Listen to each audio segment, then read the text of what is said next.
O Janelle, asa ang lakad natin? Tanong ng isa sa kakilala ng dalaga. Ito, tambay sa gilid. Kayo, baka may racket kayo dyan ng hindi naman ako boring buong araw. Ano, dating gawi? Ayoko, ba't di na lang kayo? Naduduwag ka na ba, Janelle? Hoy, siraulo ka. Hindi ako naduduwag. Kayo kasi, mga ubod ng kasinungalingan. Sabi niyo sa akin, nang mahuli ako ng pulis, kayo ang bahala. Asan kayo? Iniwan niyo ako sa ere. Janelle, alam mo namang mainit din kami. Kaya pagpasensyahan mo na kung di ka namin naasikaso nun. Ang sabihin niyo, inonsi niyo ako. Anong tingin niyo sa akin kahapon na pinanganak? Hoy kayo kilala ko ng mga tabas ng dila niyo. Kilala ko na kung hanggang saan kayo nagsisinungaling. Kaya wag nga ako lukuhin niyo. Mahiya nga kayo sa akin. Sa akin pa talaga Tinuro-turo pa ni Janelle ang sarili at humahalakak ng tawa. Janelle, kung ano man, hindi na nito natuloy ang sinasabi nang inilingon siya ng mga kasama sa isang babaeng naglalakad na yayamanin dahil halos mabalot na ng ginto ang katawan nito. O ano, swerte na ang lumalapit. Sa akin yung alahas. O ikaw Janelle, sa'yo ang bag? Mabilis naman akong kausap Basta sa inyo ang alahas niya, sa akin ang bag. Walang onsehan. Kilala ko kayo at kung gaano kahangal yung mga bituka nyo, gigripuhan ko kayo. Oo, sa'yo ang buong laman ng wallet niya. Basta sa amin ang alahas. O ano, G? Alam niyo tama na ang chitchat at baka mawala pa ang grasya. Sabat ng isa sa kanila. Psst, lapitin niyo na at aliwin. It's showtime mga shoots. Mabilis naman nilang sinunod at kanilang inaliwang naturang babae. Nawili naman ito kaya't hindi napansin ang pagkawala ng pitaka niya at iba pang gamit. O di ba miss? Ang ganda nito. Bili na. Wag na kayong bumili dyan miss. Sa akin kayo bumili. Legit seller ako ng mga produktong to. Nako miss, sinasabi ko sa iyo sa akin ka bumili Miss Teka lang ho mga ale. Kinapa nito ang sarili nang ma-realize na may nawawala sa kanya. At bigla itong sumigaw ng, Snatcher! Napailing siya sa asar nang makitang may pulis na nagbabantay pala sa tabi kaya napansin nito ang sigaw ng ale. Mabilis na naging takbo ng dalaga upang hindi mahuli ng pulis. Palpak na naman. Hoy, tigil! Hindi siya nagpatinag at mabilis na kumaripas ng takbo. Walang lingon-lingon siyang pumasok sa isang iskinita. Doon ay nahirapang makapasok ang mga humahabol sa kanya dahil sa masikip nitong daan at hindi na ito nakasunod pa. Hingal na huminto ang dalaga sa karinderya ni na Aling Maring. Mabilis ang kabog ng kanyang dibdib at habol pa ang paghinga nito. Hawak-hawak niya ang kanyang dibdib at nag-angat ng tingin. Aling Maring, pahingi yung tubig. Habol hininga niya na pagkakasabi. Mabilis naman siyang inabutan nito ng baso ng tubig. Walang kahirap-hirap ng nilagok ang laman at tila hindi pa ito sapat dahil hingal kabayo pa rin siya. Hay naku, ikaw talaga Janelle. Mamaya, nahuli ka ng mga pulis dyan sa pagiging snatcher mo.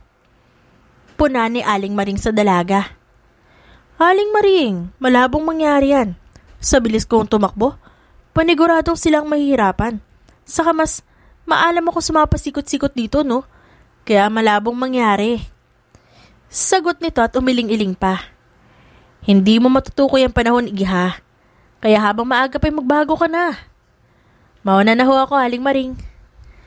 Tumango naman ang ale at ipinagpatuloy ang pinagkakaabalahan sa karinderya nito. Bago siya makauwi, ay nadaanan nito ang malaking bahay ng lalaking natitipuhan niya. Isa itong pulis kaya malabong magustuhan siya nito. Kaya hanggang admiration from afar lang siya sa binata. Alam nito ang ginagawa niyang trabaho. Wala naman siyang choice kundi gawin yun. Hindi siya nakapagtapos ng pag-aaral. Kulang ang kanilang kita sa racket kaya kung minsan ay umaabot sa panghahablot ng bagang trabaho niya. Butit di ka nahuli. Bungad sa kanya ng binata. Bakit kung mahuli ako? Siguro magpapapiesta ako dito sa atin. Piloso po na sagot ng binata. Pangit mo din kausap, no? Hindi naman. Pasalamat at may utang na loob ako sa inay mo, kundi matagal ka nang nasa kulungan. Masama niya itong tiningnan. Wala na akong pake doon. Nakasandal siya sa pinto nila at nakangisi. Tignan natin kung hanggang saan ka makakatakas sa mga pulis. Magbago ka na. Baka magsisi ka sa huli. Saad niya sa dalaga. Nakakatawa ka. Pwede ba ha? Tigilan mo ako sa kakabanta mo. Bakit? Nagsasabi lang ako ng totoo. Aba, pasalamat ka at gusto kita. Hindi kita magugustuhan para alam mo. Huwag kang magsalita ng tapos. Sigurado ako, hindi ako mahuhulog sa tulad mo. Baka ako pa magpakulong sa'yo eh. Sagot ng binata. Hindi nito pinansin ang sinabi ng binata at nilagpasan lamang ito. Pumasok siya sa loob ng bahay nila. Naabutan niya ang kanyang ina, naabala sa pagtatahi ng tela. Nay! San ka na naman galing, bata ka? Kanina ka pa hinahanap ng tatay mo, ang aga-aga mo umalis. Ano, nanghablot ka na naman dyan sa labasan? Nay naman! Magtigil ka lang sa kakagawa ng ganyan at baka magsisi ka sa huli. Inirapan niya lamang ang sinasabi ng kanyang ina. Siya na nga itong tumutulong, siya pang masama. Huwag mo akong iikutan ng mata riyan, Janelle ha? Baka mapalo kita. Ayusin mo yung buhay mo. Oo na ho, Nay. Pumasok siya sa kanyang silid at pinagbasdan na lamang ang binata kung saan tanaw ang silid ng lalaking may gusto sa kanya. Ay, ang gwapo talaga kaso. Mapapansin mo kaya ako? Gabi na siya lumabas ng kanyang silid. Buong araw siya natulog at walang ginawa. Nakuha na niya ang pera na nahablot kanina dun sa babae. Balak niya bumili ng street food sa labas kasama ang barkada niya. Psst! Lumingon-lingon siya sa paligid nang makarinig ng sitsit. Janelle, nandito kami sa labas. Mabilis siyang dumungaw sa bintana at hinanap ang mga kaibigan. Ano, di ka sasama?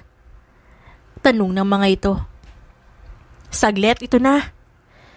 Mabilis siyang lumabas ng kwarto at bumaba sa hagdan nila. Pagbukas niya ng pinto, ay agad bumungad sa kanya ang mukha ng kaibigan. Doon kinamang Oscar, sabi ni Jenny, isa sa barkada niya. Tara na. Pagkarating nila doon ay agad silang umorder ng kanilang gusto. Iuuwi nila at sa bahay nila Janelle nila ito na pagplanuhang kainin. Oh, saglit, tumatawag si nanay. Ani Inday. Sige, sagutin mo muna par. Maya-may bumalik ang kaibigan niya at nagpaalam na mauunang umuwi dahil hinahanap na ito sa bahay. Pupunta na lang sila mamaya sa bahay ni na Janelle. Kaya naiwan ang dalaga na mag-isa at hinihintay na matapos maluto ang order nilang street foods. Nang matapos, ay naisipan niya umuwi na at hintayin na sa bahay nila ang barkada niya. Mag-isa lamang siyang naglalakad pa uwi. Wala nang katao-tao dahil anong oras na rin ng gabi. Ganito sa barangay nila. 6:00 pa lang, nasa loob na ng kanilang mga bahay ang tao. Talamak din kasi ang patayan sa kanila. Kaya maaga pa lang, nasa loob na ng bahay ang mga nakatira. Tahimik na ang paligid at walang taong naglalakad. Nang makarinig siya ng malalakas na putok ng baril. Halos mapaupo siya dahil sa narinig na putok. Napatingin siya sa paligid at hinanap kung saan nanggaling ito. Mabilis siya nagtago, ngunit biglang may humablot sa kanya. Napalingon siya at nakita ang isang lalaki na puno ng sugat at pasa sa katawan. Tulungan mo ko, mahawa ka. Mabilis niyang inalis ang pagkakahawak sa kanyang braso at nagtago sa likod ng malalaking drum. Pigil ang kanyang paghinga dahil sa pinaghalong kaba at takot. Maya-maya pa, ay lumapit ang nasa 5 katao sa lalaking nakabulagta sa daan. Nagmamakaawa sa kanila na huwag patayin. Sunod-sunod na lamang narinig yung putok ng baril. Nanlaki ang kanyang mga mata nang mapadako ang tingin ng isa sa kanila kung saan siya naroon. Nagkatitigan sila't lumapit ang lalaki sa pwesto ng dalaga. Mabilis siyang napatayo at nagmamadaling tumakbo. Hoy! Narinig yung tawag sa kanya. Hindi niya ito pinakinggan kahit Nasasagi na kung saan-saan ang paa niya. Halo-halong emosyon ang nararamdaman niya at nakita niya kung paano pinatay ang lalaki. Nanginginig siya at wala sa sarili habang tumatakbo. Hindi na niya namalayan ang nabunggo niya. Buong akala ni Janelle, ang mga humahabol sa kanya ito. Pero nang mag-angat siya ng tingin ay ang binata ito, si Ashton. Pati gabi, nangahablot ka? Natawa pa ito ng bahagya. Nawala ang kaba niya at napalitan ng inis dahil sa sinabi ng binata. Hindi ako nang snatch. May pinatay. Biglang nagbago ang ekspresyon ng binata at seryoso ang nakatitig sa dalaga. Seryoso ako. Doon sa may labasan. Nakita ako ng mga pumatay sa lalaki kaya hinahabol nila ako. Kwento ni Janelle. Muling nanumbalik ang kaba sa kanyang dibdib. Nanginginig muli ang buong sistema ng dalaga nang maalala niya na nasa delikado siyang kalagayan dahil maaari siyang matunto ng mga humahabol sa kanya sa lugar nila. At baka malaman pa kung saan nakatira ang pamilya niya. Ihahatid kita sa inyo at tatawag ako sa opisina tungkol dito. Malaman ko lang na nagsisinungaling ka, sa kulungan na ang bagsak mo. Nagkibit balikat si Janelle at sasagot sana kundi sila nakarinig ng putok ng baril. Ibigay mo sa amin ang babaeng yan. Mariin na banggit ng lalaking matangkad sa kanila. May hawak itong baril at anytime, handa itong iputok sa kanila. Itinago ni Ashton si Janelle sa kanyang likuran at hinarap ang matandang lalaki. Bakit? Sino kayo? Huwag ka nang maraming dakdak. Yung babae lang ang kailangan namin. Sagot ng isa sa kanila. Kung ayaw ko, abay di kukunin namin siya sa inyo ng sapilitan. Anila. Lalapit na sana sila nang bigla silang nakarinig ng paparating na pulisya. Sibat na. Lintik. Parak. Mabilis na nilisan ng mga lalaki ang lugar kung nasaan si Ashton. Nanlaki ang mga mata ni Janelle dahil sa mga nangyari. Hindi niya inakala na mangyayari yon. Babalikan ka ng mga yon. Narinig dito nagsabi si Ashton. Hindi ako magsasalita. Ano? Malaki ang magiging tulong mo kung ikukwento mo ang nangyari. Ikaw ang magbibigay ng hostisya sa pinatay nila. Sabi ni Ashton sa dalaga. Sasagot pa sana si Janelle nang huminto na sa kanilang harapan ang sasakyan ng pulis. Tinungo nila kung nasaan ang crime scene at nagsimula na mga pulis na mag-imbestiga sa lugar. Nakatunga nga lang ang dalaga habang abala si Ashton sa pagtulong sa mga kasamahan. Sige po sir, I'll do my best to convince her. Tanging narinig niya sa lahat na nangyari sa paligid. Lumapit si Ashton kay Janelle at tinitigan siya ng binata. Janelle, ayoko madamay sa gulong yan. Wala akong nakita. Gate niya kaagad kahit hindi pa naririnig ang sasabihin ng binata. Hindi kita pipilitin, pero sa'yo nakasalalay magiging kaligtasan mo at ng pamilya mo. Umiling-iling ang dalaga sa tugon ng binata. Hindi mo ako naiintindihan. Ayoko madamay ang pamilya ko. Hindi naman sila madadamay. Mapoprotektahan mo? Hindi. Tigilan mo na ako, Ashton. Ayoko. Intindihin niyo na yon.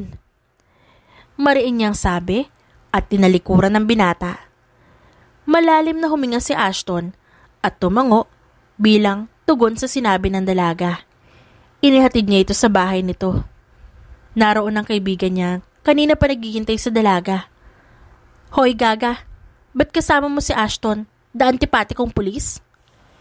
Usisa sa kanya ng mga kaibigan nang makaalis ang binata. Wala, may sinabi lang siya sa akin at hinatid na ako rito. Asus, low-key na yata kayo na antipatiko ah. O siya, at hindi ka na namin pipilitin.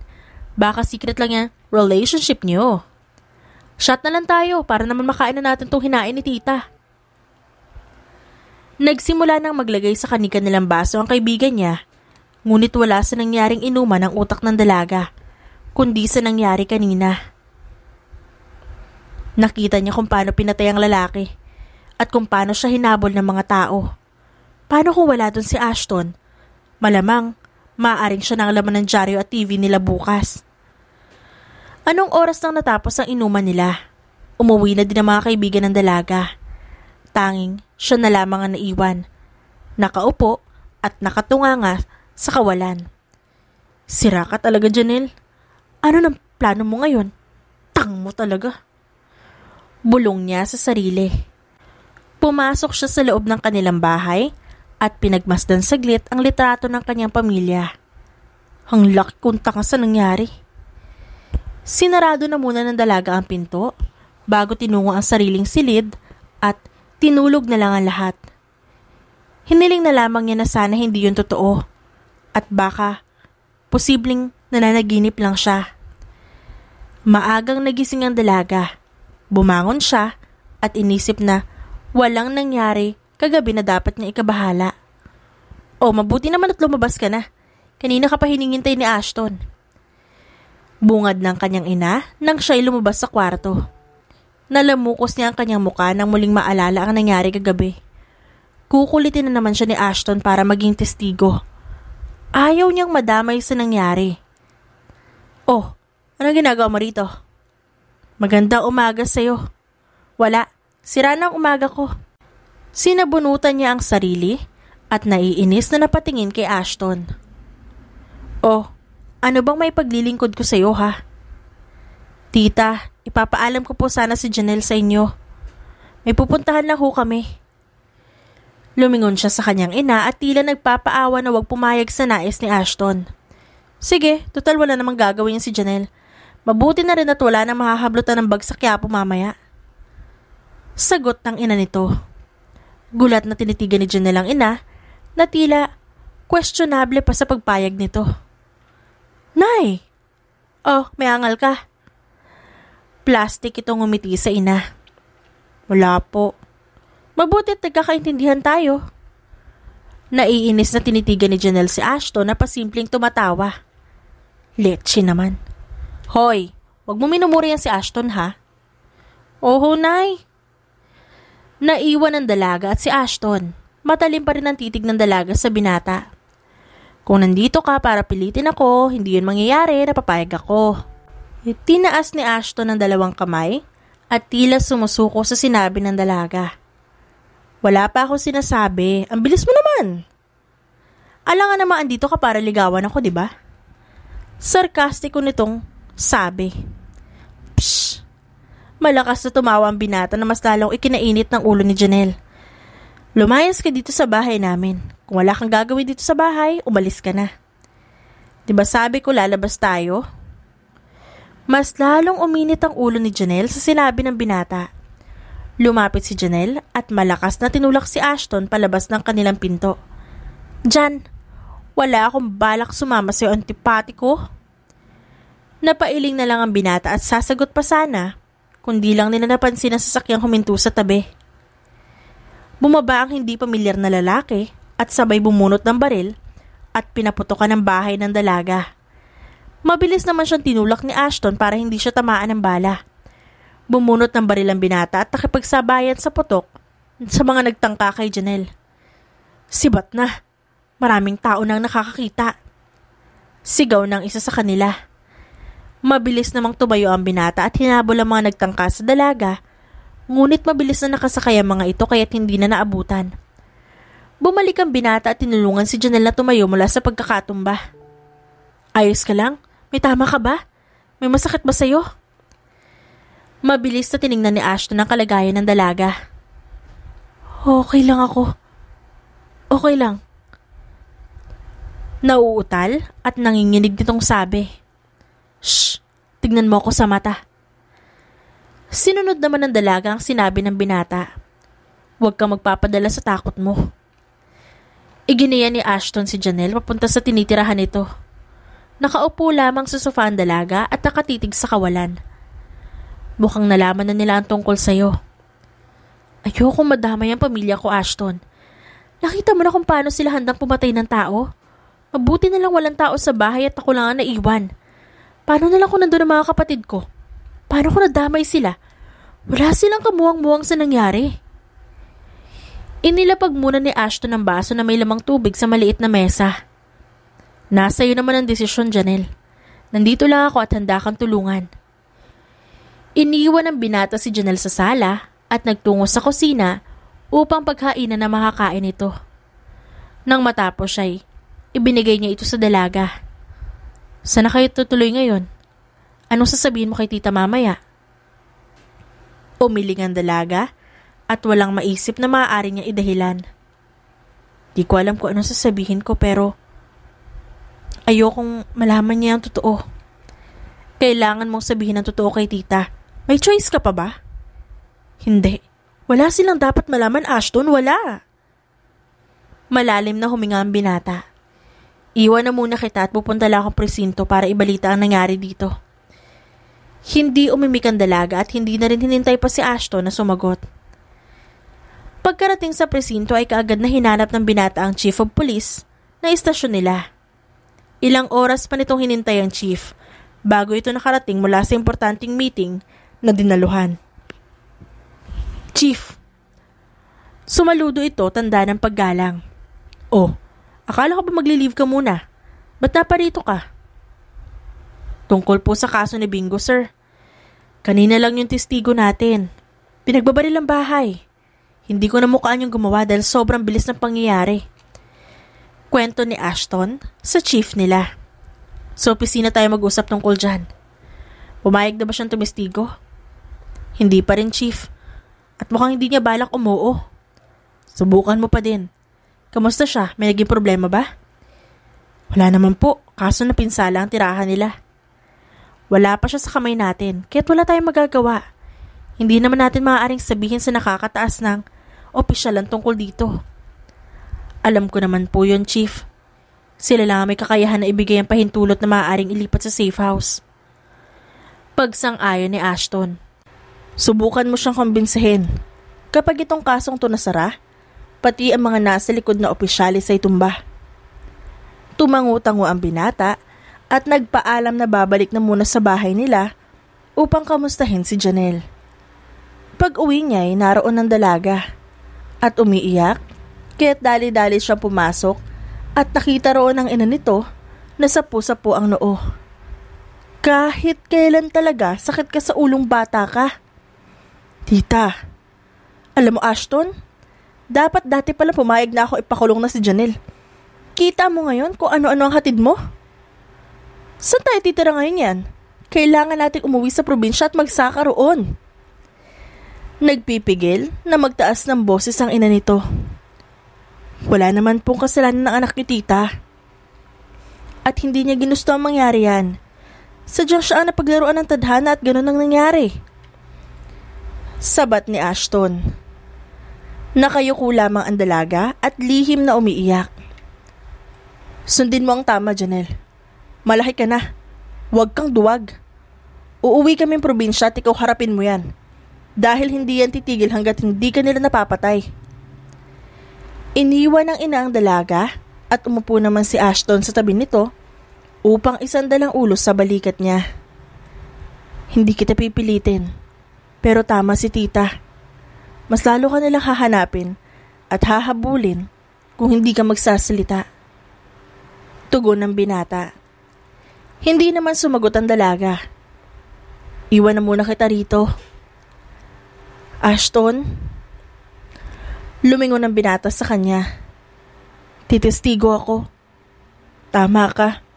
Mas lalo mapapahamak ang pamilya ko kung makikipagmatigasan ako. Dugtong ng dalaga.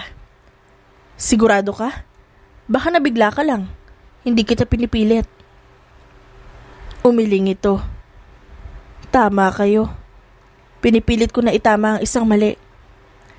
Kailangan natin magtungo sa estasyon at iuulat ko ito kay chief. Ihahatid muna natin sa bus station sina tita at mga kapatid mo. Tumango ang dalaga. Nang mahatid nila mga kapatid at ina ni Janelle, ay naisipan muna ni Ashton na bilhan ng kape ang dalaga. Muling nagbalik sa estasyon ng binata ngunit sa pagkakataong ito, kasama niya na si Janelle. Dumiretso sila sa opisina ng chief nila. Nakahinga ng maluwag ang binata nang malamang naabutan nila ang opisyal. Oh, gulat pang tanong nito. Pumasok ang dalaga. Ikaw ba? Mabuti at napapayag kang tumistigo. Malaking tulong ito sa amin at bilang kaligtasan mo na rin. Sabi ng opisyal sa dalaga. Nga pala, Chief, naisip kong pwede ay sa bahay na lang muna siya para mas masigurado kong ligtas siya. At kung sino mang may balak siyang saktan, ay hindi ito makakaisa. Mabuti ang naisip mo, Ashton. Masigurado tayong nasa tamang kamay siya.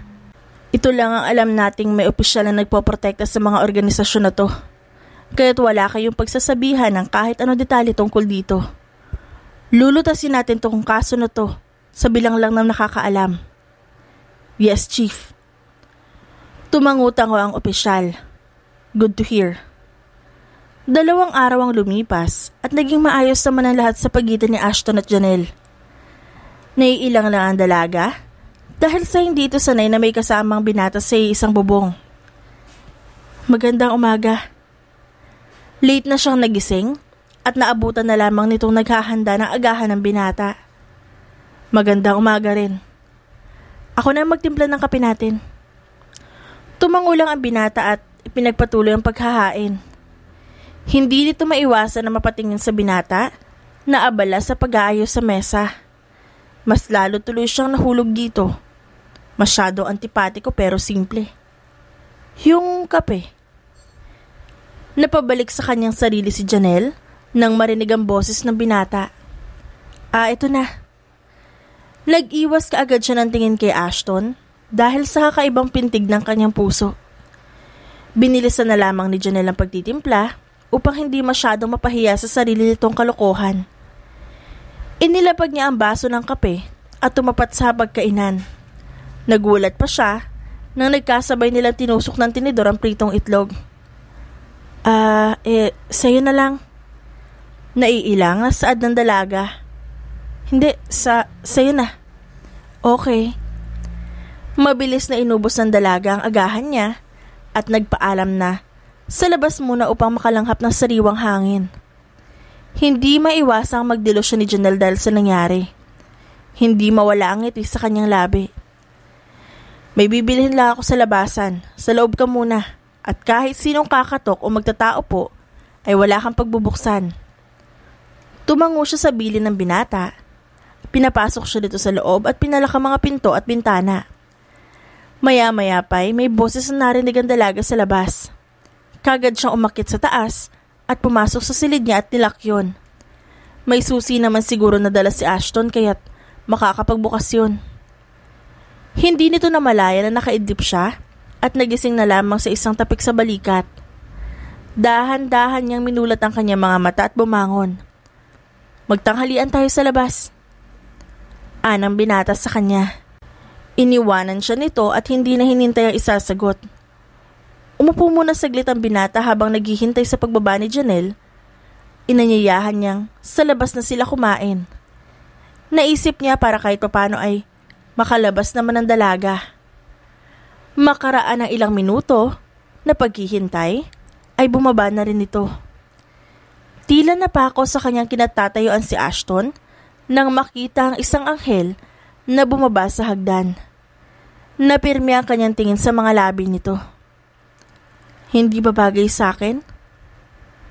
Nahihiya nitong tanong sa binata. Hindi, ang ganda mo nga eh. Salamat. Tara na. Ngumiti ang dalaga at naunang lumabas. Pinagbuksan niya ito ng pinto ng sasakyan. Habang nasa biyahe sila'y napansin niyang tahimik ang dalaga na nakatingin sa mga nadaraanan nila. Hindi niya ito pinansin at itinoon na lamang sa kalsada ang kanyang atensyon. Nandito na tayo, sabi ni Ashton nang makarating sila sa kakainan. Hindi na siya hinintay ng dalaga na pagbuksan at mabilis na pumasok sa loob ng fast food chain. Pagkatapos nilang kumain, ay namasyal sila maghapon. 6:00 na ng gabi nang maisipan nilang umuwi. Hindi pa man sila nakakababa nang biglang pinagbabaril ang kanilang sasakyan. Mabilis kaagad na iniyuko ni Ashton si Janelle. Nakipagpalitan ng putok ang binata upang maprotektahan ang dalaga sa mga gustong pumatay sa kanya. Yumuko ka lang, bababa ako. Anito sa dalaga. Tumango naman si Janelle at nanatili sa kanyang posisyon. Bumaba ang binata nang mapansing wala na ang naririnig na paputok. Bumalik ang binata at mabilis na pinaandar ang kotse. Kahit na puno ito ng tama, ay dumiretso sila sa istasyon. Hindi basta-basta ang babanggain nating sindikato, Ashton. Malaking pader na bangganyo. Kaya, nahihirapan tayo. Ikaw ang gusto nila makuha dahil alam nilang oras na magsalita kay, tapos ang lahat ng pinaghirapan nila. Nasa loob sila ng opisina ng opisyales. Pinaliwanag nito kung sino ang nabangga ni Janelle. Pero wala naman akong pakialam. Saka bakit? Alam nilang kapag nagsalita ka, ay madadamay ang mga nagpoprotekta sa buong sindikato. Alam naman nating marami ding mga opisyal sa gobyerno ang nagpoprotekta sa kanila. Kailangan nyo lumipat ng titirahan. Pwedeng sa hotel muna kayo panandalian. Habang hindi pa nalulutas ang kaso at hindi pa natutukoy ang mga sindikatong sangkot dito. Anang Chief of Police, nila Ashton. Sige po, Chief. Ako nang bahala kay Janelle habang hindi pa natutukoy ang mga nasa likod nito. Salamat po, sir. At hindi niyo ako pababayaan. Sa tulong mo, babagsak ang masasamang organisasyon na mas nagpapalala ng kahirapan natin dahil sa mga korap na opisyal. Sagot ng opisyal kay Janelle. Kagaya ng inutos ay nanatili sila sa isang hotel malapit sa istasyon nila kasama ang binata. Mas mabilis makakaresponde kung sakali. Sigurado kaya hindi nila tayo matutuklasan dito? Kabadong tanong ni Janelle. Depende pa rin yan. Hindi natin alam ang panahon. Sagot naman ni Ashton. Kinakabahan ako sa buhay ng pamilya ko. Hanggang ngayon wala pa rin akong balita kung nasan sila. Saad ng dalaga. Sumilip ang binata sa bintana at napahilot sa kanyang sentido. Maging ang binata ay hindi na rin alam ang mangyayari sa kanila sa susunod. Sana mahuli na kung sino man ang nasa likod nito. Hindi na tayo ligtas. Sisikip ang lugar natin kapag hindi pa matukoy kung sino may pakana nito. Kailan daw ba lalabas sa investigasyon, Ashton? Ngayong linggo raw ayon kay Chief. Kawawa ang pamilya ng lalaking pinatay nila. Huwag ka mag-alala. Nakita mo naman na itsura nila kaya mabibigyan natin ng hustisya ang nangyari. Hindi lang sa lalaki maging sa iba pang mga naging biktima. Biglang tumunog ang telepono ni Ashton. Kinuha nito ang cellphone sa bulsa nang marinig ito. Saglit siyang lumabas at sinagot ang tawag.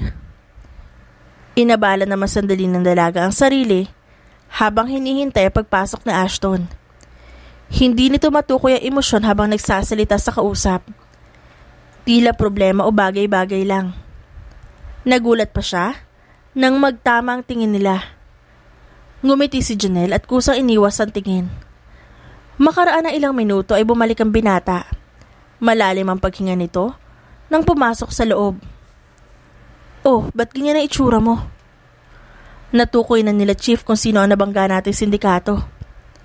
Sagot ni Ashton. Sino raw? Ang Black Omega, isang organisasyon na nabuo magmula pa noon at ipinagpapatuloy lamang ng mga nasabing leader. Black ano? Black Omega. Matagal na silang mainit sa mata ng mga kapulisan, maging sa NBI. Pero ni Hibla ay walang makita, kaya't walang nangyayaring pagkahuli sa kanila. Ano bang trabaho nila? Human trafficking? Illegal drug suppliers? Ang lala pala ng mga gawain nila. Si human trafficking ba? Yun ba yung mga babaeng pinapadala sa ibang bansa para magtrabaho raw at kumita ng malaki? Tumango ang binata. Oo, ganun nga. Pero ang totoo nun, katawan ng mga babae ang kapalit. Ang iba pa'y pinipilit o tinuturukan nila ng drugs para mas lalong masiraan ang bait. Natahimik ang dalaga saglit. Pwede ko ba malaman ang pangalan ng leader nila? Benedict Aquino. Bakit? Benedict Aquino? Pamilyar sa akin ang pangalan. Tama. Siya yung nag-offer sa ate ko na pumunta ng Hong Kong noon. Ate? May kapatid ka? Nagtatakang tanong ni Ashton sa dalaga. Oo. Bago kami lumipat, sa tinitirahan namin ngayon ay umalis si ate at nagtungong Hong Kong upang magtrabaho bilang entertainer sa isang exclusive bar. Yan ang offer ni Mr. Aquino, si Benedict Aquino. Pero magmula nun hindi na kami nakatanggap ng balita tungkol sa ate ko. Nagsumbong kami sa mga pulis pero tinutulak lang nila kami. Biktima ng sex slave ang ate mo kung ganon? Ilang taon nang nasa Hong Kong ang ate mo? 3. Shit. Nalamukos ng binata ang muka nang marinig ang sinabi ni Janelle. Bakit? Hindi niya pinarating sa NBI? Hindi. Nawalan kami ng pag-asa dahil nga pinagpasapasahan na lang kami at kung kanino kami magsusumbong. Kailangan malaman ni Chief ito. Magpahinga ka na at tatawagan ko lang ulit si Chief tungkol dito. Ani Ashton at muling lumabas sa balkonahe. Naiwan ang dalaga sa kama at napagdesisyon ng matulog na. Nagtataka at gulong-guluman siya ay itinulog na lamang niya ang lahat. Panigurado bukas sasabihin na naman ng binatang na pag-usapan nila ng opisyales. Kinabukasan ay nagising ang dalaga. Kagad siyang bumangon at nagunat ng katawan. Mabilis siyang bumangon nang biglang naalala si Ashton. Lumabas siya sa kanyang silid at hinanap ang binatang ngunit wala ito roon. Wala pang nalutong makakain. Ashton? Ngunit wala pa ring sumasagot. Okay, magluluto na lang ako mag-isa. Bulong niya sa sarili. Tumingin-tingin ang dalaga kung anong meron sa loob ng refrigerator nito at cabinet. Naisipan niya na lang na magluto ng adobong pusit. Medyo matigas pa ang pusit dahil galing ito sa freezer. Nagtataka siya kung saan galing ang mga pagkain dito. Ay, nakakabagot namang maghintay. Tumayo siya at naglakad-lakad muna at sumilip sa balkonahe hanggang maisipan niyang magtimpla na lamang ng kape. Kumuha na rin muna siya ng tinapay at kinain sa sofa. Sinindi niya rin ang TV at naghanap ng channel na mapapanood. Maya-maya pa ay naisipan niya linisan ng pusit. Makalipas na ilang minuto ng paglilinis at pagluluto ay hinain niya na ito. Mag-isa siyang kumain dahil hindi naman alam ni Janelle kung nasa ng binata. Nakaidlip siya sa sofa at nagising na lang dahil sa ingay na nagmula sa pinto. Oh, saan ka galing? Sa station namin. Pasensya ka na kung hindi ako nagluto na makakain mo. Bigla din nagpatawag si Chief. Nga pala, may binigay si Chief na larawan ng mga babaeng biktima ng Black Omega. Inilabas ni Ashton ang iba't ibang larawan ng biktima umano ng sex slave ng Black Omega. Baka isa ang ate mo riyan. Dagdag pa nito. Tiningnan ni Janelle nang mabuti ang litrato sa kanyang harapan. Kinikilatis isa-isa kung naroon ba ang larawan ng kanyang kapatid. Napahinto siya sandali nang mahagip ng mata niya isang pamilyar na litrato. Pinulot niya yun at tinitigang mabuti. Ate? Muling tinitigan ni Janelle ang litrato, saka nag-angat ng tingin sa binata. Siya yung ate ko. Siya ang inofera ni Mr. Benedict Aquino. Napaluha na lang ang dalaga nang makita ang masayang litrato ng kapatid. Panahong hindi pa sila naghihiwalay. Sigurado ka? Oo, Ashton. Hindi ako pwedeng magkamali. Kilalang kilala ko ang kapatid ko. Tumango-tango ang binata at muling niligpit ang natitirang litrato. Buhay pa kaya siya? Yan na siguro ang tanong na hindi ko masasagot, Janelle. Pasensya ka na. Tumango lang si Janelle. Bakit ko ba tinanong yun? Alam ko namang malabong humihinga pa si ate eh. Pero kahit man lang sana mauwi siya sa amin. At kahit makita lang namin ang lapida niya sa sementeryo, ayos na ako dun. Naramdaman ni Janelle ang kamay ni Ashton sa kanyang balikat.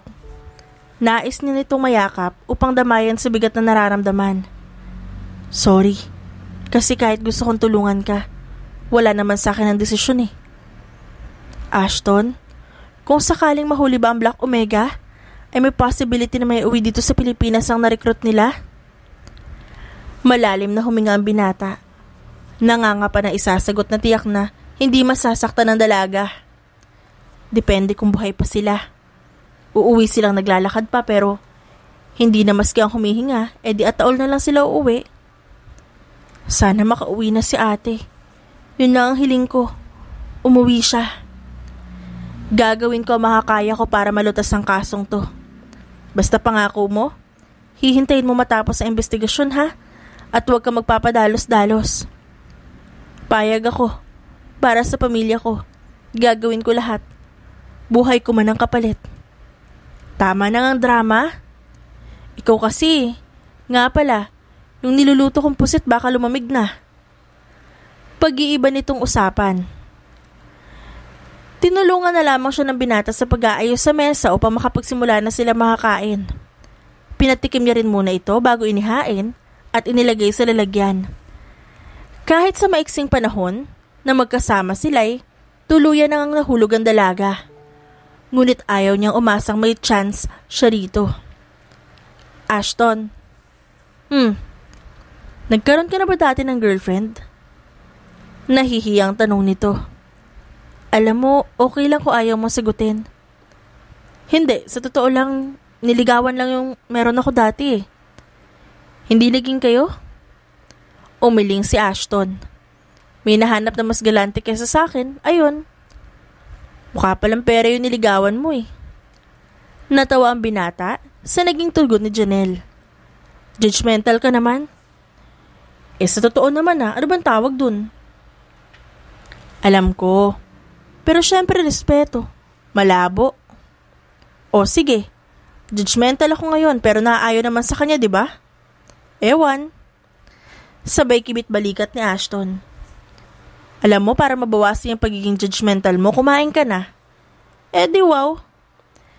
Nga pala, kung sakaling dumating na ang resulta ng mga ginawang investigasyon tungkol sa mga biktima ng human trafficking ng sindikatong Black Omega, huwag kang magpapadala sa galit mo ha.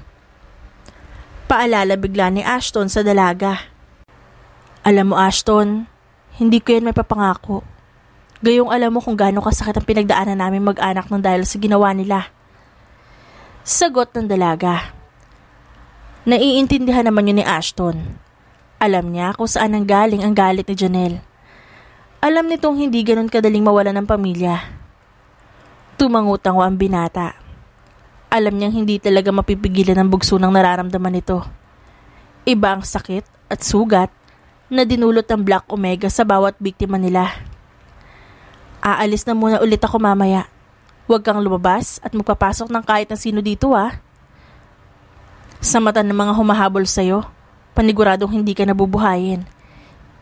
Kaya hindi ka nila pwedeng saktan. Matuto kang sumunod. Dahil mahalaga ka sa akin. Mahinang sagot ni Ashton na sakto lang para marinig ni Janelle. Ha? Wala, kumain ka na lang. Itinuro na lamang ng dalaga ang pagkain. Pagkatapos nilang kumain ay umalis din ang binata. Hindi rin ito sinabi kung saan siya pupunta o kailan babalik. Naiwang mag-isang dalaga. Sumapit ang gabi, ngunit hindi pa rin ito nakikita ang binata magmula nang umalis kaninang tanghali. Umabot na lamang ng dalawin si Janelle ng antok ngunit wala pa rin si Ashton. Kahit anino nito ay hindi niya pa nakikita. Pumasok si Janelle sa kanyang silid at natulog na lamang. Iniisip nito na baka bukas ng umaga pa makakauwi si Ashton. Kaya imbis na maubos ang kanyang pasensya, natulog na lang siya kaysa maghintay. Sa kalagitnaan ng kanyang mahimbing na pagtulog, ay nagising siya sa ingay sa loob ng kanyang silid. Dahan-dahan niyang iminulat ang mga mata dahil nagbabaka sakaling si Ashton yon. Ash, sino ka? Hindi na niya natapos ang sasabihin nang biglang maramdaman ang isang bagay na humampas sa kanyang ulo. Hindi na nalaman pa ni Janelle ang mga sumunod na nangyari. Wala siyang maalala. Huling natatandaan niya ay may tao sa kanyang tinutuluyang silid at pagkatapos nun ay may tumama na kung ano sa kanyang ulo. Nagising si Janelle dahil sa kakaibang amoy sa paligid. Iba ito sa amoy ng kanyang tinutuluyan. Amoy gamot na alkohol. Amoy ospital. Nabigla ito nang maalala ang tao sa kanyang silid. Mabilis siyang bumangon. Mabibigat ang paghinga at tila kagagaling sa karera. Teka, huwag kang magalaw. May masakit ba sa'yo? Napanatag ang dalaga na makita si Ashton sa kanyang tabi. Napahawak siya sa braso nito. Jude, tumawag ka muna ng doktor. Utos ni Ashton sa kasamahan. Hindi makapagsalita ang dalaga at tila binabalot pa rin ng takot at kaba dahil sa nangyari. Hindi na dapat kita iniwan. Nangako akong hindi ka pababayaan pero anong ginawa ko? Binali ko ang pangako ko, iniwan pa rin kita. May halong galit sa tono ng boses nito. Sinisisi ko ang sarili ko dahil sa ginawa ko, napakatanga ko. Wala kang kasalanan. Sagot ni Janelle. Hindi. Binilin ka sa akin. Kargo kita kahit saan. Ang tigas din kasi ng ulo ko at hinayaan kang matulog mag-isa doon. Munti ka pang mapahamak. Maya-maya pa ay dumating na ang doktor at tiningnan kung maayos lang nga ba ang dalaga. Wala namang naging problema dito. Binigyan pa sila ng mga kailangan niyang gamot at kailangan muna nilang manatili ng isang gabi at kailangan pa ni Janelle ng karagdagang test upang masiguradong walang naging epekto sa kanyang ulo ang nangyari. Mabilis namang sumang-ayon si Ashton. May mga bantay ding pinadala ang chief nila upang mas matuunan ng seguridad si Janelle habang nasa ospital. Kung may kailangan katawagin mo lang ako sa labas. Tumangulang ang dalaga bilang tanda ng pagsang-ayon. Ngunit sa kabilang banda nun ay hindi nila alam ang nagbabadyang kapahamakan muli. Hindi lang sa harap ng silid ni Janelle ang mga bantay, maging sa labas ng ospital. Kaya't nagulantang ang lahat nang biglang may marinig na sunod-sunod na putok ng baril. Nagkagulo ang mga tao dahil sa narinig. Naalarma naman kaagad ang mga bantay ng dalaga sa itaas. Mabilis na naging kilos lalo na ni Ashton. Kaagad siyang pumasok sa loob at ginising si Janelle. Sa likod tayo dumaan. Mahinang saad nito habang inaalalayan ng dalaga na alisin ang mga nakakabit sa kanyang kamay. Pagkatapos nun ay mabilis silang tumakbo sa exit door ng ospital. Hindi naman sila nakailag sa mga putok ng baril dahil naabutan sila ng mga humahabol kay Janelle. Nakipagpalitan ng putok ang binata habang nasa likuran nito si Janelle. Nang masiguro na nitong wala na nakasunod pa'y, mabilis niyang hinatak ang dalaga. Kailangan nating makalabas dito. Hinihingal na tugon ng binata. Hindi sila tinantanan ng putok ng baril. Walang may gustong magpatalo. Nang magtagumpay na makalabas sila sa ospital, ay kaagad na ipinasok ni Ashton si Janelle sa loob ng kotse at mabilis itong minaneho. Hindi sila tinantanan ng putok ng baril ngunit tanging nasa isip ng binata ay ang mailigtas ng dalaga. Dahil mahalaga na ito sa kanya, kaya gagawin niya ang lahat upang hindi ito masaktan ng kahit sino. May tama ka ba? Tanong agad nito kahit hindi pa sila nakakalabas ng parking area. Okay lang ako, Ashton. Hindi kita pababayaan. Hindi na mauulit ang nangyari. Itataya ko ang buhay ko para sa'yo. Hindi mo naman kailangan gawin yan, pero gusto ko. Natahimik ang dalaga dahil sa naging sagot ng binata. Hindi niya nais bigyan nito ng ibig sabihin dahil ayaw niyang umasa na mapapansin siya nito. Iniisip ng dalaga na hindi siya papasa sa standard ng binata. Nang matagumpay at ligtas sila nakalabas ng ospital, ay naging mabagal na ang takbo nila. Napalingon na lamang ang binata dahil sa hindi na nito nararamdaman ang presensya ng dalaga. Hindi niya maiwasang mapangiti na makitang mahimbing itong natutulog at tila nasa kalagitnaan ng kanyang panaginip. Mahal sana kita, Ashton. Nagulat ang binata dahil sa narinig na sinabi ni Janelle. Hindi nito naibuka ang bibig dahil sa narinig. Dahan-dahan niyang dinampian ng halik sa noo ang dalaga. Mahal din kita. Kung alam mo lang. Bulong nito. Kinuha din ni Ashton ang comforter sa likod upang ikumot kay Janelle. Medyo pinahinaan niya rin ang aircon sa loob ng kotse at nilakang pinto at bintana. Nakakross ang magkabilang braso niya at sumandal sa headboard ng driver's seat at umidlip muna. Mamaya niya na itutuloy ang biyahe nila. Naisip niyang dalhin muna sa ibang lugar si Janelle kung saan walang nakakakilala sa dalaga. Mas mapapanatag ang kalooban niya kung alam niyang nasa ligtas ang mahal niya. Kinaumagahan ay maagang nagising si Ashton at naisipan munang bumaba upang bumili ng kakainin nila habang nasa biyahe mamaya. Mabilis lang din naman siyang bumili at pili lang ang kinuha nito. Para yun kay Janelle kung sakali maghanap ng makakain niya mamayang magising ito. Pinaandar na ni Ashton ang kotse at kailangan na nila makarating sa pupuntahan nila. Naisip kasi nito na pwedeng doon muna sila sa tirahan ng mga kasamahan nila. Malayo sa syudad at walang nakakakilala sa dalaga. Ngunit pinoproblema lamang nito kung paano niya sasabihin ang totoo sa kanyang ina. Nagsinungaling kasi siya na may asawa na siya upang tigilan na ang pangungulit sa kanya na makipag-blind date. Pasensya ka na at nakatulog ako. Nasaan tayo? Napalingon siya sa kanyang tabi na ngayon ay gising na at abala sa pag-uunat ng katawan. Naisip ko na dalhin ka sa amin kaso? Nasabi ko kay mami na may asawa ako at kapag umuwi ako sa amin ay dadalhin ko siya. Wala ako may pakikilala at ayoko masaktan si mami ng dahil lang sa pagsisinungaling ko. May ideya ako. You can use me bilang asawa mo para hindi ka mabuko ng mami mo kung okay sa'yo. Bahala na. Buong biyahe nila'y tahimik. Walang may gustong magsalita hanggang sa basagin ni Janelle ang katahimikan nilang dalawa. Siya nga pala, may makakain ba? Nandyan sa likod. Maaabot mo naman yata.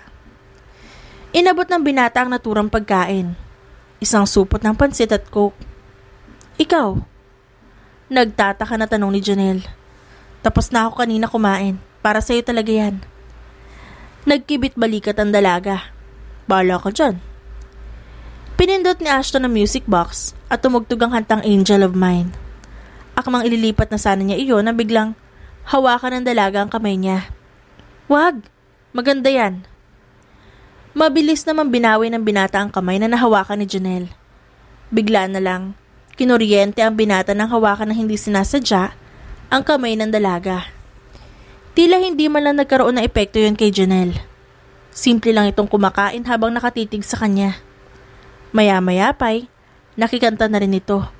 May pataas-taas pa ng kanyang dalawang kamay sa ere at sinasabayan ng lyrics ng kanta. Hoy! Hindi ka ba kumakanta, Ashton? Hindi. Wala akong hilig dyan. At baka biglang dumilim ang kalangitan kapag kumanta ako. OA mo naman. Sa gwapo mong yan, di ka kumakanta. Wag mo nga akong pinagloloko, Ashton. Pangit ang sinungaling. Nagsasabi ako ng totoo, no? Wala akong hilig sa kahit anong hobbies. Kahit sumayaw, tumula, mag-drawing, or makisayawat sa probinsya nyo. Alam mo, ikaw, ubod ka ng kulit din, no? Sinabi ko na ang wala. Ulitin ko pa ba? Wala, wala, wala. At hindi ko pinangarap na magkaroon. Boring naman ang buhay mo. Sa bagay, kahit nung nasa Manila pa tayo, wala kang masyadong kinakausap na tao sa atin. Kaya di na ako magtatanong kung bakit.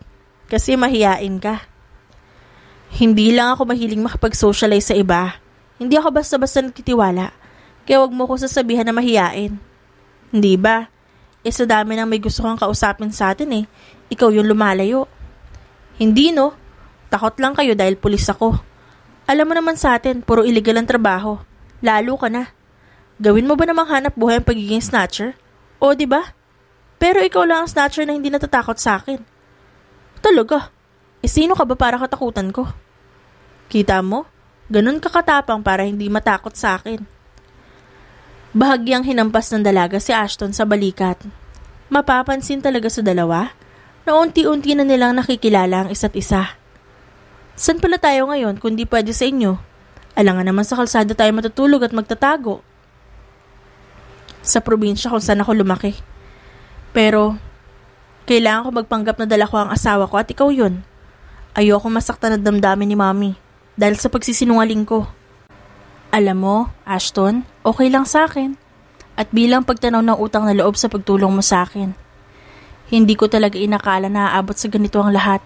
Nagsinungaling pa talaga ako. Ginawa mo lang naman yun dahil ayaw mong ipinipilit sa iyo ang isang bagay na ayaw mo. Alam mo, hindi naman talaga natin pwedeng ipilit ang isang bagay. Dahil sa huli, magsisisi lang tayo kung bakit nasa atin yun. Napatingin ang binata sa dalaga, kaya't laking pagtataka ni Janelle kung bakit. Oh, wala.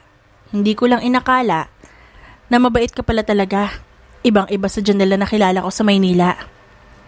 Lahat ng tao may tinatago. May two identities kaya tayo. The more na malihim ang isang tao, ganun kabigat ang dinadala niya. Ano yun, sama ng loob? Hindi naman, depende sa tao. Bakit ikaw parati kang masaya? Depende. O edi sinigot mo na rin yung sarili mong tanong. Sungit talaga. Mananahimik na nga lang sa gilid. Parati naman kayong tama, basta babae. Tinawanan lamang siya ni Janelle. Muling nanahimik ang kanilang biyahe. Hapon na, nang makarating sila sa isang crossing papasok sa maliit na probinsya na kinalakihan ni Ashton. Binuksan naman ng dalaga ang bintana upang makita ang paligid. Hindi ito katulad ng probinsya na maraming sasakyan. Puro mga taong naglalakad at tricycle lamang ang nandito. Ito na ba? Hindi. Bayan pa lang ito papunta sa amin. Malayo pa. Siguro gabi o madaling araw na tayo makakarating doon. Ganun ba kalayo yung sa inyo? Isang araw ulit ang biyahe? Opo.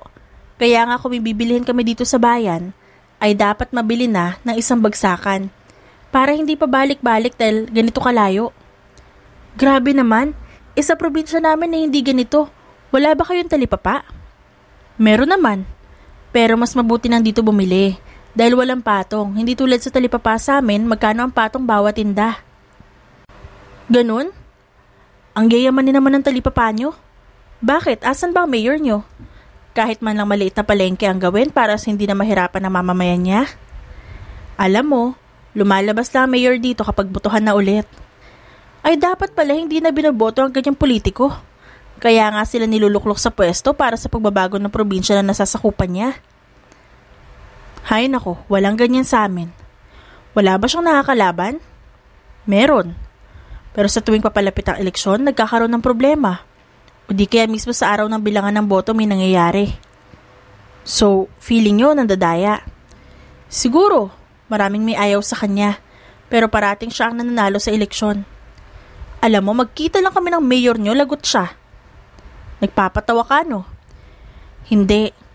Kahit kanino pa siyang anak, kung alam niyo namang nasa tama kayo, bakit hindi niyo ipaglaban? Mahirap sila makabangga. Kaya takot lahat sa amin. Inirapan lamang ng dalaga ang binata at itinuon ng pansin sa labas. Madaling araw na sila nakarating sa lugar ng binata. Kaagad siyang bumusena at lumabas naman ng kanyang tiyahin. "Oh, Ashton!" Pinapasok sila nito sa loob saka sinara ang gate. Bumaba si Janelle at laking gulat sa mata ng tiyahin ng binata dahil salit-salitan silang tinitigan nito. "Nelia! Nelia! Nandito si Ashton! Bumaba ka na dyan, dali!" "Oh, ano ba? Alam mo ba kung anong oras na ng gabi at kung ano ang pang ginagawa mo riyan?" Boses ng isang ginang mula sa loob. Lumabas ito at hindi pa rin makapaniwala sa nakita. "Mahabagin! Ito na ba ang asawa mo, iho?" Ma'am." "Opo, tita. Ako po si Janelle Mariano." "Naku, iha! Call me mama or mommy." Magiliw na saad ng ina ni Ashton. Sige po, ma?" "Naku, hindi kayo nagsabi na uuwi, edi sana napag-ayos kami rito." "Kasi, mami biglaan nga po eh." "Naku, pasok kayo. Pagpasensyahan mo na dyan itong bahay namin, di ba kami nakakapag-ayos?" "Okay lang po." Nauna ang dalawang ginang sa loob at naiwan ang dalawa. "Paano na ngayon?" "Aba, malay ko sa'yo. Ikaw ang gumawa ng kasinungalingan na to, Ashton. Tinutulungan lang kita." Iniwan siya ni Janelle sa labas. Nalamukos na lamang ng binata ang muka dahil sa problemang nadulot ng kalokohan niya. Pagpasok niya sa loob ay naroon na sa sofa ang dalaga, kausap ang kanyang ina at tiyahin. Mukhang mabilis na nakuha ng dalaga ang vibes ng dalawang ginang. "Mommy, pagpapahingahin ko po muna si Janelle. Mahaba din na naging biyahe namin kanina. Kulang pa kami sa tulog." "Ay, oo nga pala. Sige na, iha. At nang makapagpahinga na kayo ni Ashton." Ngumiti ang dalaga bilang tugon at tumayo upang sumunod sa binata. Habang paakyat sila'y, sa iisang kwarto sila matutulog ayon sa kanyang ina, na mas lalong nagpatanga sa binata sa narinig. Kaya nang nakapasok sa silid, ay kailangan nila magtabi sa iisang kama. No choice naman sila. Kung hindi, mabubuko ang kasinungalingan ni Ashton sa ina. Okay lang ba sa'yo ang ganitong setup? Alam mo, Ashton, sabi nga nila, tiisin ang lahat, diba? Malalim na huminga ang binata at humiga na rin. Naiilang man si Janelle, ngunit kailangan nilang tiisin, alang-alang sa pagtatakip kasinungalingan niya sa binata. Sa unay nahirapan ang binata na makatulog dahil hindi ito sanay na may katabi. Ngunit kalaunay, nagawa na rin ito. Kinaumagahan ay anong oras nang nagising ang dalaga. Kinapa niya kung may katabi pa ba siya pero wala na. Wala na doon ang binata. Mag-isa na lamang siya nakahiga sa kama. Napagdesisyonan nitong bumangon na din at bumaba. Nahihiya sa mga tao na kasama nila dito. Siya na lang ang natitirang tulog pa. Manghang-mangha siya sa pababa sa hagdan dahil sa makalumang mga gamit at painting sa dingding. Old-fashioned na iba pang gamit at ang iba naman ay probinsya talaga ang dating. Oh, gising ka na pala. Sabi ng tiyahin ni Ashton nang magsalita. Ngunit ngumiti lamang ang dalaga at tuluyang bumaba. Si Ashton po? Naku, naroon sa bukid at tumutulong sa mga magsasaka. Sagot ng tiyahin nito. Nagtataka siya sa sinabi nito. Hindi niya inakala na marunong din pala sa gawaing bukid ang binata. Buong akala niya ay puro kaantipatikuhan lang ang alam nito. Tita, pwede niyo po ba ako samahan sa bukid? Ay oo naman. Sakto at paroon akong pupunta upang dalhin ng tanghalian nila. Mas lalo tuloy nahiya si Janelle nang malamang tanghali na pala talaga siya nagising. Saktong mag-aalas 11 silang nagtungo sa bukid at nakarating sila pasado alas 12. Matarik ang daan, kaya nahirapan sila makarating agad. Kahit laking probinsya si Janelle, ay hindi ganito ang naranasan niya. Simpleng buhay at hindi ganun kaingay tulad ng kanila. Malayo pa lang, kumakaway na mga trabahador nila. Mas lalong nagulat ang dalaga nang makitang hindi palay ang tanim sa bukid ni na Ashton kundi mais, tubo at nyog. Malawak ang hektarya ng lupain sa bawat tanim. May mga munting kubo din na nagsisilbing pahingahan nila. Sariwang-sariwa ang hangin na malalanghap, di tulad sa Maynila na amoy usok. Iha! Lumaki ang mga mata ni Janelle nang makita ang ina ni Ashton na naroon din at may daladalang lalagyan nang nakuha nitong mais. Lumapit ang ina ni Ashton sa dalaga at malapad ang mga ngiti. Tita, hay nako, mama kasi. Ma.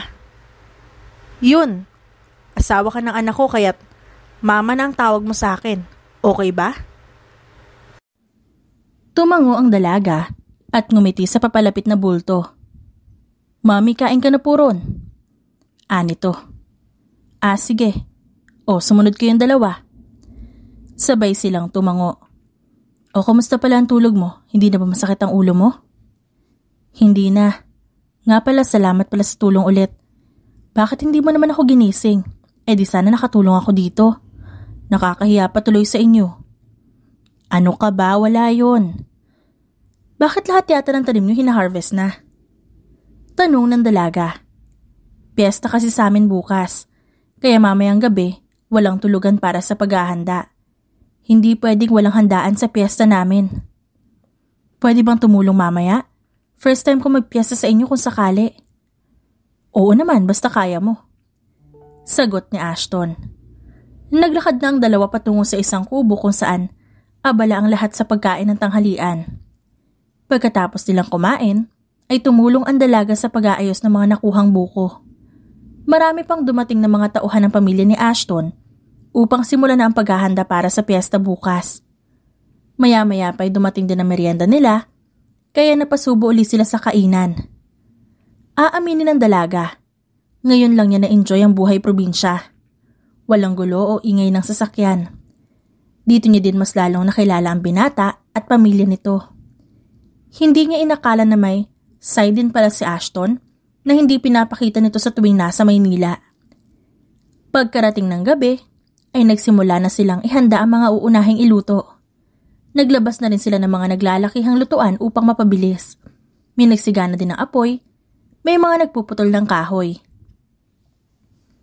Ang iba naman ay sinisimula ng gayatin ng mga ingredients na isasahog sa iba't ibang butahe na lulutuin nila mamaya. Nakahanda na din ng mga baboy at kambing na papartihin nila. Aliw na aliw si Janelle habang tinutulungan ng ibang trabahador ng binata sa ginagawa nila. O Ashton, tubig muna. Kanina ka pa nagbubuhat ng mga kahoy na ipangsisiga mamaya. Ani Janelle, sabay abot sa isang baso ng tubig. Ngumiti naman at malugod na tinanggap ng binata ang ibinigay na tubig ni Janelle. Hoy, kayong dalawa dyan. Mamaya na ang labing-labing at marami pang gagawin. Kailangan muna nating matapos ito bago sumikat si Haring Araw. Oho. Ashton! Napalingon ng lahat dahil sa tumawag kay Ashton. Isang magandang babae na nakatayo sa tabi at nakapamewang pa. Mapupula ang mga labi nito, maging ang blush on. I miss you! Mabilis na umilag ang binata sa yakap nito. Pumasok naman si Janelle at hindi ito napansin ni Ashton dahil abala siya sa pakikipag-usap sa babae. Hindi mawari ni Janelle kung bakit naninikip ang kanyang dibdib habang nakatingin sa dalawa. Wala namang namamagitan sa kanila ni Ashton ngunit kung makapagselo siya ay wagas. Umupo muna siya sa cubicle ng banyo at pinakalma ang sarili.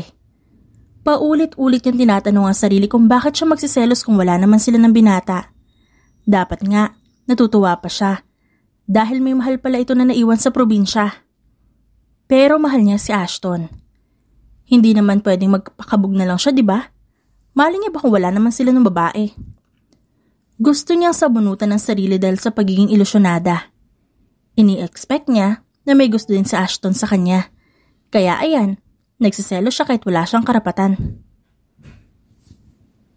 OA ko ba kung ipagdadamot kita?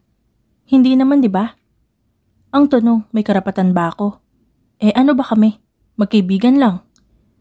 Napasimangot na lamang siya habang nasa loob ng banyo at kinakausap ang sarili.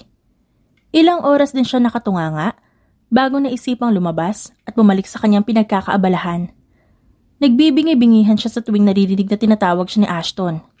Iniisip niyang, maaaring ang alam ni Ashton ay hindi niya naririnig ang tawag sa kanya. Dahil na rin sa malakas na karaoke sa labas. Narinig niyang pinili nilang maging escort si Ashton kasama ang babaeng nagpunta dito. Di naman sila bagay. Bulong niya. Nakasimangot siya habang nagmamarinate ng isda na iihawin nila. Iha, okay ka lang ba dyan? Pwede ka na magpahinga. Hindi tita, okay lang po. O sige, basta kung hindi mo na kaya, magpahinga ka na. Bili ng ina ni Ashton sa dalaga. Tumango lamang siya at ngumiti. Parang dinaganan talaga ang dibdib niya sa sobrang bigat. Kinaumagahan ay nagising na lang si Janelle dahil sa malakas na tambol na kanyang narinig.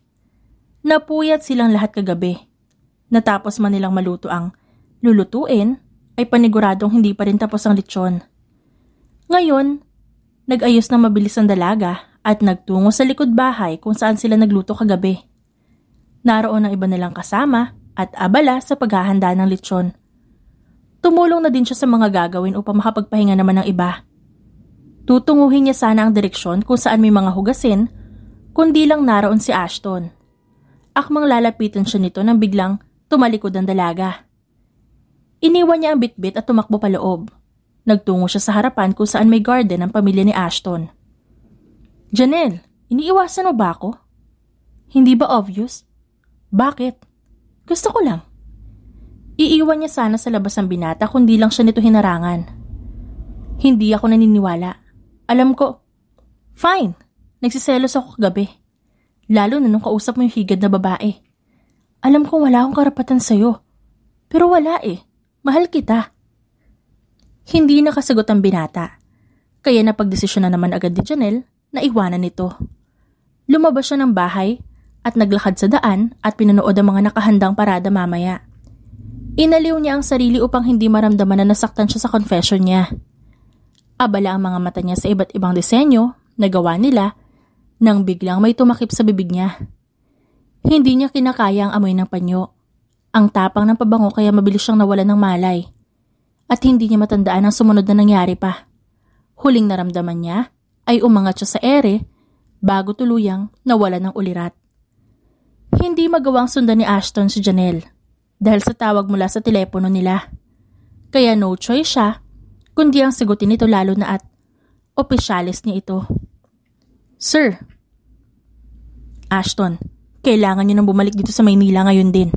Natukoy na nila kung nasan kayo ngayon at panigurado papunta na sila sa probinsya niyo upang hulihin si Janelle. Nanlamig ang binata sa narinig. Paano? Huwag ka nang maraming tanong pa. Natukoy na namin ang lungga nila kaya kailangan ka namin dito para tapusin ang kasong to. Yes, Chief. Pagkababa ng tawag ay kaagad itong nasundan. Ashton Villarreal, hinahanap mo ba si Janelle? Sino ka? Hindi na mahalaga kung sino ako, pero mas mahalaga tong hawak ko. Magsalita ka. Ashton, sila ang kumuha sa ate ko. Nanginginig sa galit ang binata nang marinig ang boses ng dalaga. Huwag niyong sasaktan si Janelle. Walang hiya talaga kayo. Matagal na. Kaya kung gusto mo pa makita itong mahal mo, pumunta ka dito sa ibibigay kong address at huwag mong tatangkaing magdala ng kahit sino sa mga kasamahan mo kundi bang! Patay ang babaeng mahal mo. Pupuntahan kita. Huwag mong sasaktan si Janelle, hayop ka. Malakas lamang itong tumawa habang ibinababa ang tawag. Maya-maya pa ay dumating na ang mensahe mula sa isang hindi rehistradong numero. Nakasaado ng eksaktong lokasyon nila. Alam niyang tuso pa sa unggoy ang Black Omega, kaya hindi siya basta-basta papasok doon na walang backup. Walang sinayang na oras ng binata at nagtungo sa address na binigay ng tumawag. Abandonado na ang address at malayo sa lugar kung saan may mga nakatira. Pagtapak pa lang niya sa loob, ay kaagad siyang binungad ng sunod-sunod na putok ng baril na alam niyang may posibilidad na mangyari bago siya nagtungo sa lugar. Nag-iisa lang siya kumpara sa mga kalaban niya. O ano, Police Sergeant Villarreal, kaya pa? Nandito na ako. Ano bang kailangan niyo, ha? Malakas itong tumawa. Simple lang, huwag niyo kaming pakikialaman. Illegal kayong nagninegosyo, tapos sasabihin niyo huwag kayong pakikialaman? Sinong tanga ang pakikiusapan mo? Ako? Matigas ka din pala. Di tulad ng ibang pulis, mabilis lagyan. Huwag mo akong itulad sa mga nautumong hayop ka. Hindi ako marunong bumali sa pangako at wala akong pakialam kung 1 bilyon pa yung offer mo. Humanap ng mapupwestuhan ng binata upang mas matuunan ng pansin kung nasa ng dalaga. Nakatali ito sa tabi at may nakaipit na bomba. Pinaghandaan talaga ang mangyayari dahil sa planado ang lahat at kalkulado nila ang bawat galaw. Muli, sunod-sunod na putok ng baril ang narinig niya. Ano, Villarreal? Lalabas ka ba dyan, oh? Boss, paparating na ibang pulis. Inaatake nila ibang tauhan natin sa labas. Wala ka talaga isang salita, Villarreal. Gusto mo talaga mapahamak ang mahal mo? Sige, pagbibigyan kita. Naalarma ang binata nang marinig ang pagtunog ng alarm sa bombang nakakabit kay Janelle. 2 minuto para iligtas siya, Villarreal. Hindi na nagsayang ng panahon si Ashton at mabilis na gumanti ng putok sa pwesto ng kalaban. Galit na ang pinapairal niya at wala siyang pakialam doon. Sunod-sunod na napatumba nito ang mga tauhan na nakapaligid sa leader ng Black Omega hanggang sa ito na lang ang natira. Mata sa mata ang laban. Unang humirit ng putok ng baril ang mabubuhay sa kanilang dalawa. Ashton, mag-iingat ka, Ashton. Magpapakasal pa tayo. Tandaan mo yan. Napairap ang binata dahil sa tinura ng dalaga. Nasa gitna na sila ng kamatayan pero puro biro pa rin ito. Mabilis na kinalabit ni Ashton ang gatilyo ng kanyang baril at pinaputok sa kalaban. Ano na, Ashton? 30 seconds na lang. Balak mo na ba akong patayin, ha? Hoy, ano? Mabilis na lumapit ang binata at seryosong kinalas ang tali at hinagis sa kung saan ang bomba, saka hinawakan ng kamay ng dalaga at tinakbo ito ng mabilis. Sasabog ang buong abandoned factory kapag hindi sila makakalabas ay tostado sila. Isang malakas na pagsabog ang narinig nila at yun ang hudyat ng pagtatapos ng lahat. Makalipas ang 2 buwan, natapos na ang kaso. Naging payapa na. Muling naibalik ang katahimikan ng lahat. na ipakulong na ang ibang natitirang nabubuhay na miyembro ng Black Omega. You may now kiss the bride. Isang malakas na sigawan ng mga taong nasa loob ng simbahan ang maririnig. Masaya ang dalawa na natapos na ang lahat ng gulo. At syempre, napagbigyan ang mga puso nila. Nakauwi din sa Pilipinas ang ate ni Janelle sa tulong ng gobyerno at ng mga kakilala ni Ashton. Lumipas ang 4 na taon pagkatapos nilang maikasal, ay nagdesisyon ng tumigil sa pagpupulis ng binata upang magkaroon na lamang sila ng simpleng buhay at pribado malayo sa buhay na nakasanayan niya. Di kalaunan, biniyayaan sila ng 2 anak, isang babae at isang lalaki. Pinili din nilang manirahan sa probinsya malayo sa syudad. Pinangako nila noon na bago sila magkapamilya ay nais nila maging maayos muna at pribado ang kanilang buhay. Iilang tao lang ang may alam para na din sa kinabukasan at kaligtasan ng kanilang anak. Minana ni Ashton ang ektaryang lupa ng kanyang ina at iyon na ang pinagtutuunan ng pansin niya kasama ang buong pamilya. The end. At dyan nagtatapos ang ating kwentong pinamagatang The Snatcher of My Heart, written by Shang Shang. Dearest friends and avid listeners, don't forget to like our videos and subscribe to our channel for more wonderful stories.